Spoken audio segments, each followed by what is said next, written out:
channel Ngulik Horor.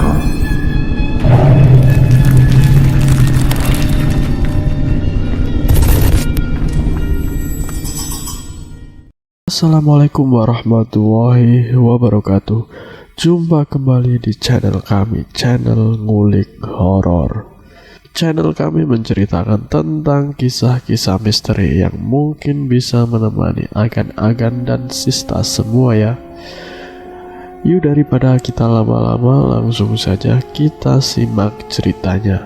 Dalam kesempatan kali ini saya akan membawakan kisah misteri yang berjudul Dinas Bidan bagian yang pertama.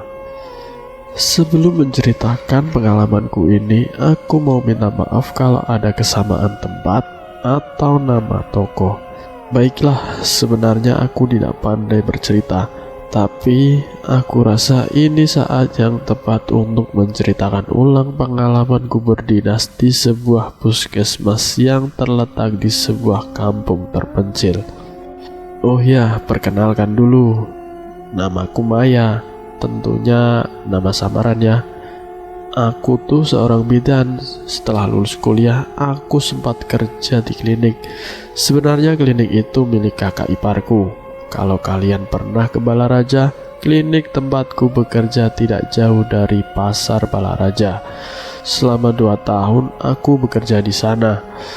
Tahun 2016 pemerintah membuka lowongan CPNS. Aku iseng-iseng ikutan daftar.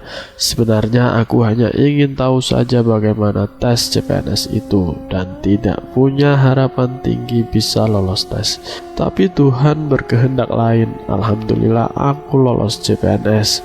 Lalu ditugaskan ke kampung terpencil. Nama kampungnya Mekarsari. Di sana ada puskesmas yang kekurangan tenaga bidan. Oh iya, bukan kekurangan, tapi tidak ada bidannya. Jadi bidan yang pernah tugas di sana minta dimulasi ke daerah lain, dan aku ditugaskan untuk mengisi kekosongan bidan di puskesmas itu. Aku tidak menyangka kalau kampung ini benar-benar terpencil. Mobil saja susah masuk karena jalanannya rusak dan berlumpuran kalau musim penghujan. Mobil saja susah masuk karena jalanannya rusak dan berlumpur kalau musim penghujan. Sesekali memang ada truk yang melintas, tapi para penumpang kerap terpaksa turun ramai-ramai mendorongnya karena ban terjebak di kumbangan lumpur. Aku sendiri naik ojek untuk sampai ke kampung Mekarsari. Walau pada akhirnya tetap saja aku harus turun dari motor karena jalanannya yang licin dan berbahaya. Dengan terpaksa aku menerobos kumbangan lumpur. Sedangkan si bapak tukang ojek dengan susah payah mendorong motornya. Saat itu aku sempat cemas karena sudah jam 5 sore, tapi kami masih terjebak di jalan berlumpur ini. Ini masih jauh ya Pak? Tanyaku sambil menyeimbangkan badan agar tidak tergelincir. Tangan kananku menjinjing sepatu sedangkan tas besarku diletakkan di depan jok motor. Udah dekat kok Neng, habis hutan pinus, ini kita sampai di Mekarsari, jawabnya sambil menoleh ke arahku. Sejauh mata memandang di sepanjang jalanan ini memang hutan pinus. Sesampainya di kampung Mekarsari, aku langsung mencari kos-kosan. Aku kesulitan mencari orang untuk bertanya. Kampung ini sepi sekali padahal masih sore. Untungnya aku bertemu dengan seorang wanita tua yang sedang duduk sendirian di depan rumahnya. Permisi Bu, perkenalkan saya Maya. Saya bidan baru yang ditugaskan di kampung ini. Kalau mau sewa kosan di mana ya? Tanyaku. Oh, Mbak ini bidan baru. Dia menghampiriku sambil tersenyum ramah. Iya Bu, aku menyalaminya. Perkenalkan, nama saya Minah. Kalau Mbak cari kosan di kampung ini, ya nggak ada. Tapi Mbak bisa sewa kamar di rumah warga. Katanya, nggak apa-apa. Saya sewa kamar aja. Kira-kira siapa ya yang berkenan kamarnya saya sewa? Duh, kalau di rumah saya kamarnya terisi semua. Gimana kalau di rumahnya Dinda? Bidan yang dulu juga tinggal di rumah Dinda. Katanya. Dinda? Tanyaku sambil mengerutkan dahi. Iya, dia itu cuma tinggal berdua sama neneknya. Siapa tahu Dinda mau sewakan kamar di rumahnya buat Mbak Maya, ujarnya. Boleh, Bu, boleh minta tolong antar saya ke rumah Dinda kalau gitu. Dia pun mengantarkanku ke rumah Dinda. Aku tidak menyangka kalau Dinda ini ternyata masih muda. Umurnya baru 19 tahun. Dia anak yatim piatu dan sudah putus sekolah. Selama bertahun-tahun Dinda mengurus neneknya yang sudah sangat renta. Rumah Dinda cukup besar. Katanya rumah ini peninggalan orang tuanya. Ada 4 kamar dan hanya 2 yang diisi. Aku menyewa kamar bekas bidan yang pernah bertugas di kampung ini. Itu nenekku, namanya Mbok Iba. Dia udah nggak bisa ngomong. Dinda membuka kamar neneknya. Dia memperkenalkan neneknya padaku. Kulihat wanita tua itu sedang duduk di tepi tempat tidurnya. Seluruh rambutnya putih semua. Dia mengenakan kain batik yang warnanya sudah pudar dan baju kebaya usang. Perlahan wanita itu mendongak ke arahku dan dia tersenyum. Mbok, saya Maya yang mau sewa kamar di rumah ini. Sapaku dari pintu kamar. Tentu saja dia tidak bisa menjawab, tapi aku yakin dia juga menyapaku dalam hatinya. Dinda menutup kembali pintu kamar neneknya. Engsel pintu itu mungkin sudah berkarat sehingga menimbulkan bunyi yang cukup nyaring saat ditutup. Dinda lalu membawaku ke kamar yang mau aku sewa. Walau temboknya usang dan retak, tapi kamar itu tampak bersih. Ada ranjang besi jadul dan kasur kapuk di sana. Ada juga lemari pakaian yang dilengkapi dengan cermin besar. Ini kamarnya, Mbak. Semoga betah tinggal di sini, ucap Dinda. Dari tadi aku tidak melihatnya tersenyum sedikit pun. Mungkin Dinda orang yang pendiam. Iya Dinda, terima kasih banyak udah mau terima aku di rumah kamu. Oh iya, aku punya sesuatu buat kamu. Segera ku buka tas besar yang ku bawa. Ini buat kamu. Kamu suka coklat kan? Tanyaku. Dia mengangguk lalu mengambil coklat itu. Terima kasih Mbak, katanya. Kalau ada apa-apa, jangan sungkan panggil saya saja ya Mbak, tambah Dinda. Iya Din, timpalku. Malam itu selesai mandi, aku langsung tidur karena sangat lelah. Pintu kamarku kunci rapat, lampunya aku matikan. Hari yang sangat melelahkan. Aku harus istirahat karena besok sudah mulai bertugas di puskesmas. Ternyata Dinda sudah tidak ada di rumah.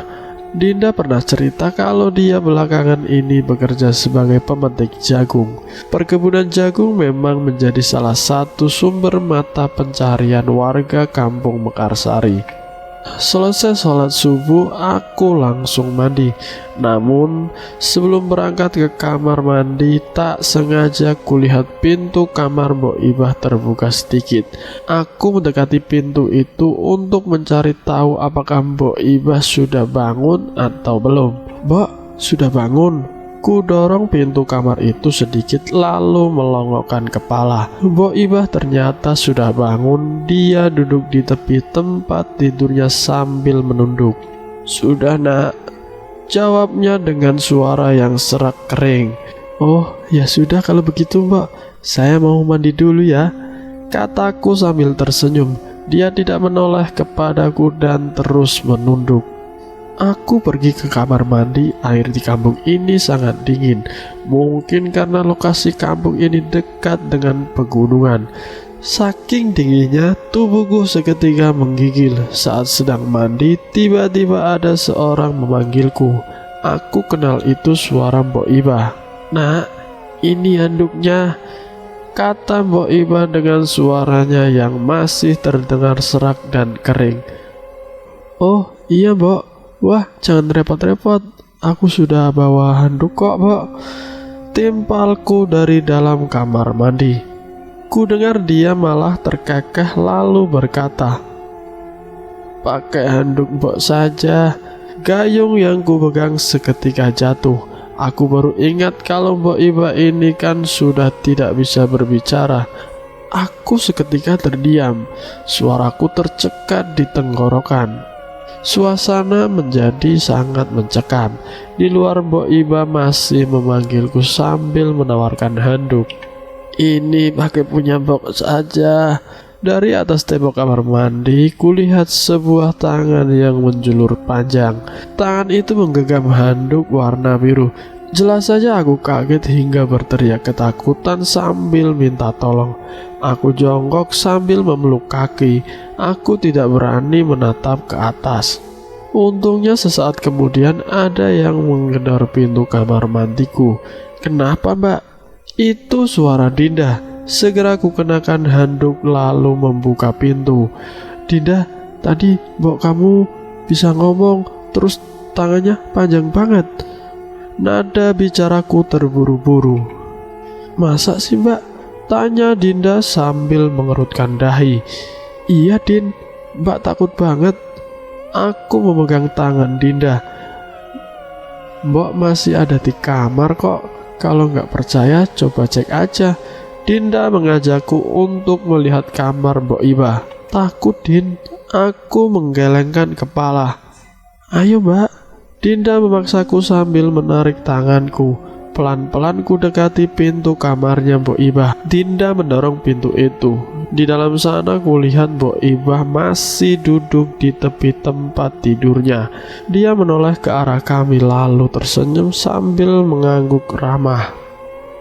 "Tuh kan, Mbok masih di kamarnya," kata Dinda. "Sumpah, Din, Mbak dengar jelas banget kalau Mbok kamu ngomong terus, tangannya panjang banget. Kayaknya Mbak masih lindur deh," kata Dinda. Aku menggelengkan kepala. "Ya sudah, lupakan," kataku. Aku rasa percuma bersikeras dengan orang yang tidak percaya padaku. "Emang kamu habis dari mana?" tanyaku sambil menjauh dari kamar Mbok Iba.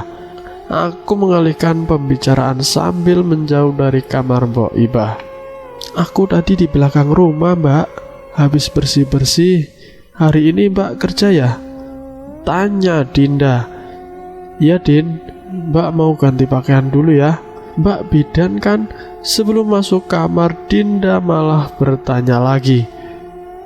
"Iya, Dinda. Di kampung ini kalau ada yang melahirkan gak suka pakai bidan, Mbak." "Loh, kenapa? Masih pakai dukun ya?" Aku mengerutkan dahi. "Iya, tapi di kampung ini bukan dukun namanya, tapi paraji." Aku mengangguk-angguk. Ini merupakan tantangan baru bagiku. Aku harus memberikan penyuluhan pada masyarakat agar mereka paham tentang keselamatan saat bersalin. Pagi itu aku dijemput Pak Sukra.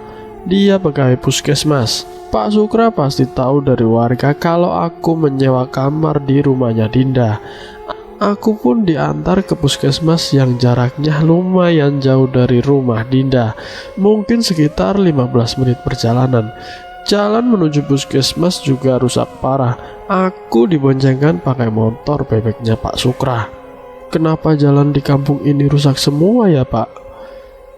"Ya beginilah, Mbak, jarang ada pembangunan. Sekalinya dibangun, aspalnya tipis banget. Ya palingan bertahan 1 atau 2 tahun udah rusak lagi." "Oh begitu ya, Pak?" "Iya, Mbak, paling parah kalau musim hujan. Banyak orang yang jatuh dari motor karena jalannya licin, Mbak." Akhirnya kami tiba di puskesmas. Dilihat dari depan, puskesmas itu tampak seram.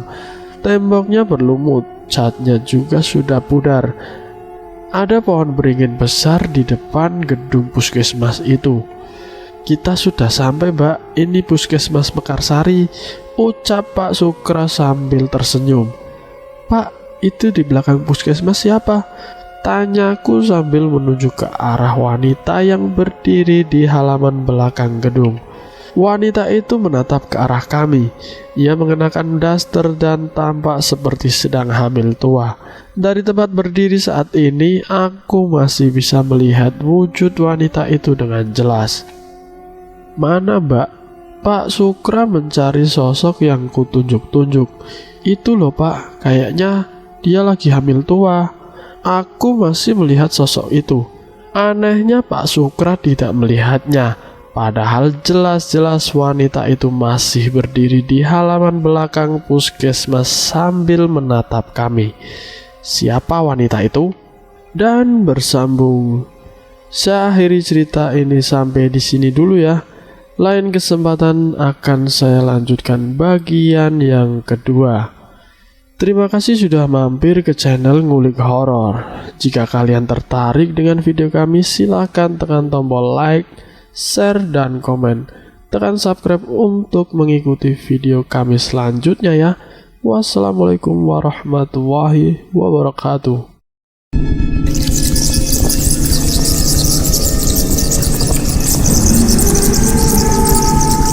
Selamat datang di channel Ngulik Horor.